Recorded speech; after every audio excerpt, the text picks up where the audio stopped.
To operate this awning, you'll use the switch at the bottom of the arm assembly, and up is retract, and down is extend. It is normal for retract to go a little slower. It should take about 30 seconds for it to fully retract, and it takes 20 seconds for it to extend.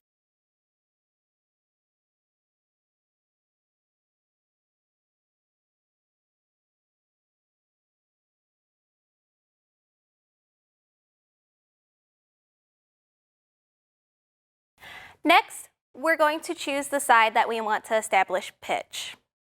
Pitch can be set by adjusting our pitch arm on our awning assembly to tip our awning for optimal water runoff. If the pitch of the awning is not set and a significant amount of water, snow, or debris accumulates on top of the awning fabric, the awning may pitch itself to purge the excess water. The awning can pitch itself and dump a significant amount of water or snow, and it can do this without notice. In the event water has pooled on top of your awning fabric, you will need to remove the excess water prior to manually adjusting the pitch of your awning. Before manually adjusting the pitch of your awning, you'll want to make sure that you remove any excess water, snow, or debris on top of your awning fabric.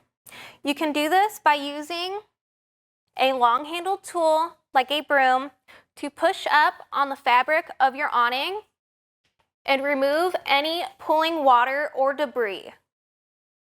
Now that we've removed the excess water, snow, or debris from on top of our awning fabric, we can manually and safely set the pitch of our awning. And we're going to do this on the side furthest away from our entry door. The pitch arm is designed to hold the set position by the operator. An operator can also reset the pitch of the awning by manually pushing up on the Solera pitch arm.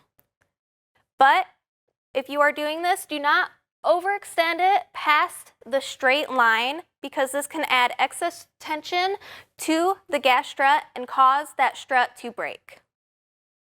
The pitch arm will also be reset when you are retracting your awning.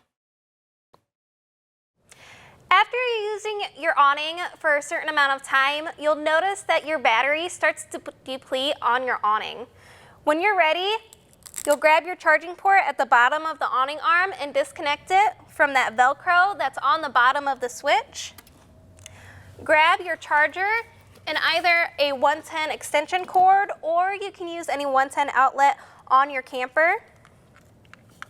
You'll plug this in, and that green light will light up letting you know that it's ready to charge.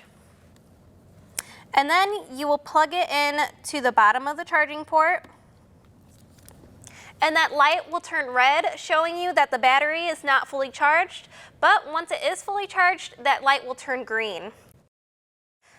Typical use for this awning is during hot, sunny days when you're looking for some shade to cool off. But there's a few things that you'll want to remember when operating your awning and extending it. Like, you won't want a campfire underneath your awning because it is not rated to have fire and it's not vented for that use. You'll want to make sure everything is clear in front of the awning when you're extending it. And you'll want to make sure that you have generally good weather and it's not high winds or extreme rain because that can damage your awning system. The last important thing to remember about these awning assemblies is that you do not want to put any of your body parts in between any of the movable components, because when you do that, you have the potential to not only damage yourself, but damage your awning assembly. So don't put your body parts or anything that you think might damage this assembly.